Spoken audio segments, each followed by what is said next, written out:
Coming up tonight, this Malaysian man gets a 20-year sentence for slashing one of his bosses to death. 2 Four Leaves outlets remain closed as a precaution after a retail assistant tests positive for COVID-19.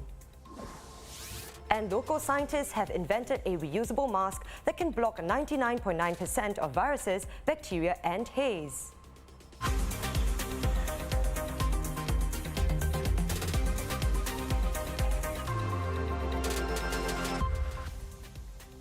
This is the Straits Times Newsnight. Good evening, I'm Chow Suen. A 24-year-old Malaysian was sentenced to 20 years jail after he slashed 2 of his bosses with a chopper, killing one and grievously hurting the other.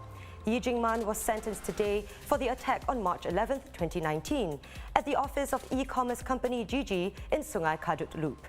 Here's what happened on that fateful day. After receiving the message that he had been fired from his job as a warehouse worker, Yi headed to the office with a chopper and a ceramic knife in his bag. At about 12:55 p.m., Yi walked to Mr. Lee Ming Chiao, who was at his desk, and slashed his head and neck from the back, severely injuring him. Yi then swung the chopper at the back of Mr. Lin Sin Chia's neck a few times, slashing the back of his head, neck, right forearm and right index finger. Mr. Lin was pronounced dead at the scene by the paramedics. He also threatened the third director, Mr. Ryan Pan. Yi then stabbed his own stomach and slashed his wrist, uttering, "I have no other way to go." The police arrived shortly after. Yi had harbored thoughts of killing the men even prior to being fired.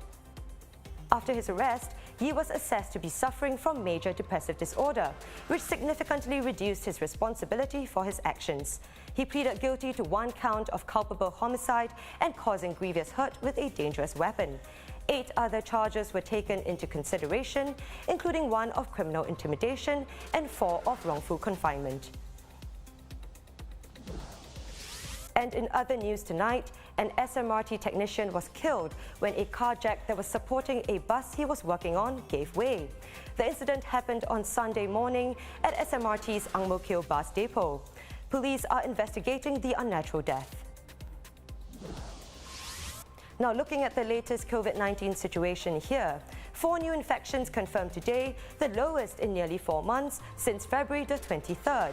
Of the 4, 2 are in the community, with 1 unlinked and the other linked to previous cases. The remaining 2 cases were imported.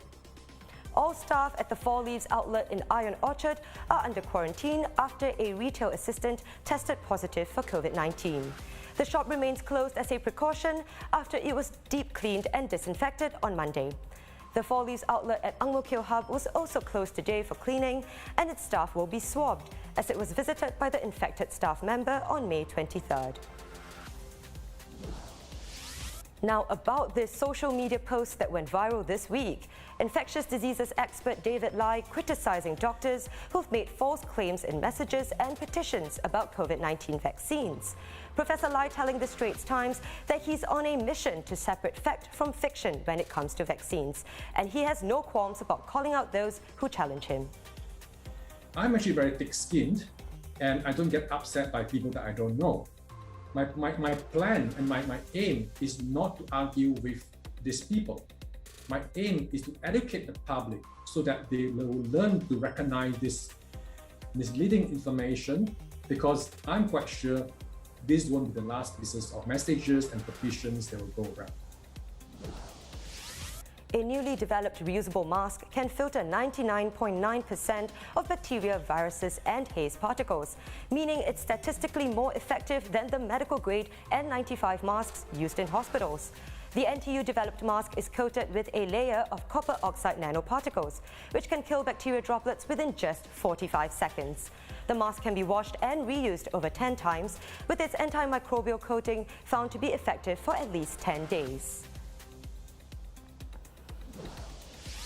And here's some good news on the travel front. The US Centers for Disease Control and Prevention has eased travel restrictions for more than 110 countries and territories, including Singapore.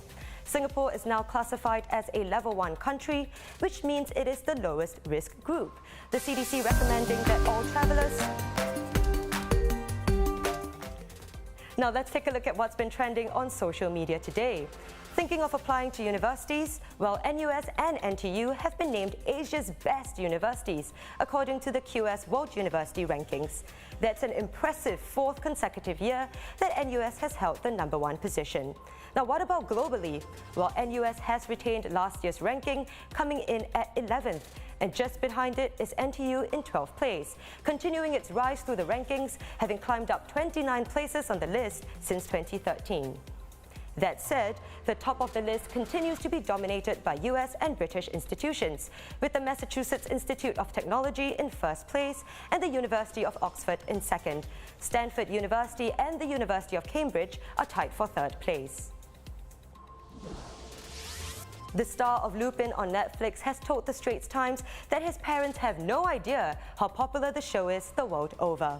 Omar Sy, who is French, says his West African immigrant parents remain blissfully unaware of the show's success, and just knowing that he's acting and can make a living from it is good enough for them. Lupin was the most watched title on Netflix in the first quarter of this year, seen in over 70 million households within a month of its debut in January. Now, I haven't seen it, but I've been told that I'm seriously missing out. Part 2 of Season 1 is available from this Friday, June 11th. And as we continue to gear up for the much-awaited Olympics happening in just over a month, officials have unveiled the Tokyo 2020 Refugee Olympic team. And we are extremely proud of you, and we thank you for all the energy you're bringing to the Olympic community and to these Olympic Games. The 29 refugee athletes will be competing in 12 sports at the Games, sending a powerful message of solidarity and hope to the world, and bringing further awareness to the plight of over 80 million displaced people worldwide. And here's a message of encouragement from a double Olympic medalist. Hi, I'm Tom Daly, a diver for Team GB, and I just want to say a massive congratulations for making the refugee team, and enjoy it. It's a once-in-a-lifetime experience and you're going to have so much fun. Work hard and I'll see you out there.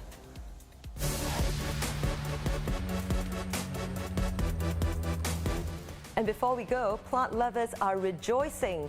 Tubers for the rare corpse flower, which had been cut down near an HDB block in Sembawang, have been found. According to MP for Sembawang GRC, Dr. Lim Wee Kiep, gardeners located the elephant foot yam tubers where the recent corpse flower was discovered and transplanted them safely to a Canberra Zone 1 community garden, which is gated and protected. Here's hoping that the plant will bloom again. And that wraps up the Straits Times Newsnight. Do visit straitstimes.com to see more news and videos. You can also subscribe to our YouTube channel by hitting the button below. Keep safe, and I'll see you tomorrow.